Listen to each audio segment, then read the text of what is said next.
Assalamualaikum warahmatullahi wabarakatuh. Saya Diansa akan bertanya tentang persaingan dalam pengajian.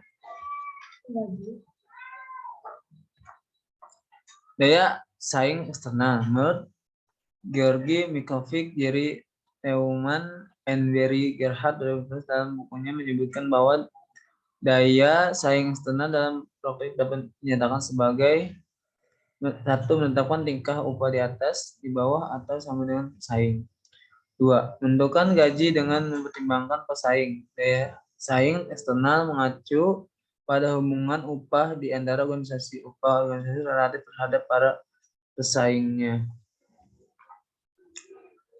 1. Tujuan daya saing pengaji.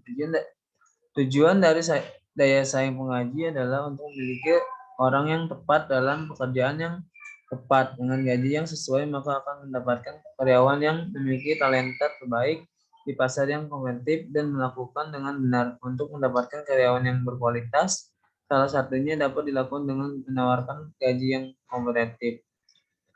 2. Apa yang membentuk daya saing eksternal? Daya saing pengajian menunjukkan perbandingan gaji perusahaan Anda dengan biaya hidup di berbagai daerah dan juga gaji yang diberikan oleh pesaing Anda. Biaya hidup di masing-masing daerah tidaklah sama, apalagi di daerah dengan di kota metropolitan. Hal inilah yang menjadi dasar pokok dalam penentuan gaji agar mampu bersaing. Nah, di sini ada faktor pasar kerja. Menurut Mikovic, DKK 2017, daya saing eksternal diperlakukan dalam menyusun kebijakan gaji. Hal ini dapat dilakukan dengan melihat perbandingan di luar organisasi atau perbandingan dengan perusahaan lain untuk jenis pekerjaan yang sama.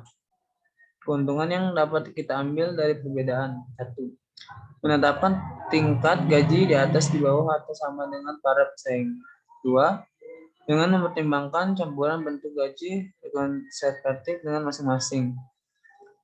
Nah, faktor-faktor yang mempengaruhi keputusan perusahaan pada tingkat upah dan campuran faktor-faktor ini mencakup 1. Persaingan di pasar tenaga kerja bagi orang-orang dengan berbagai keterampilan. Pesaing dalam produk dan layanan pasar yang mempengaruhi kondisi keuangan organisasi.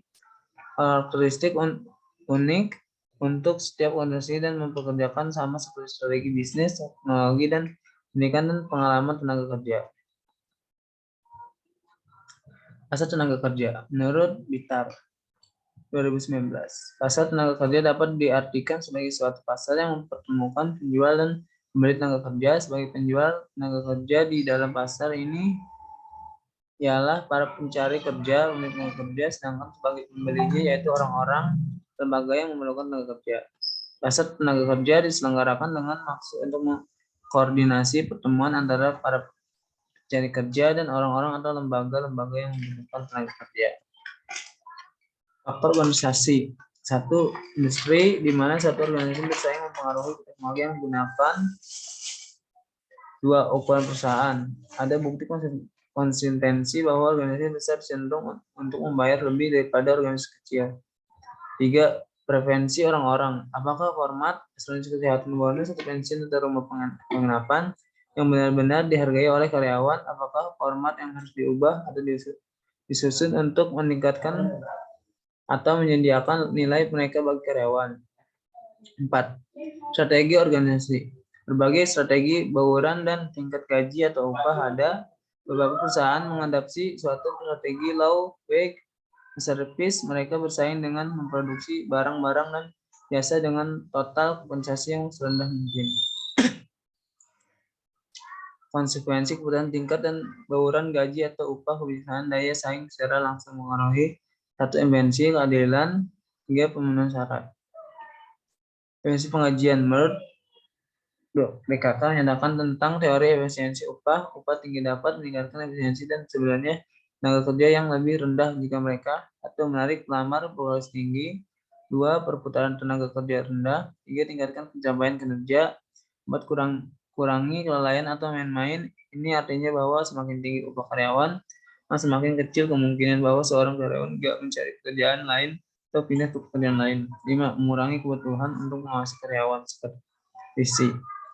Ya, sekian dari presentasi saya. Assalamualaikum warahmatullahi wabarakatuh.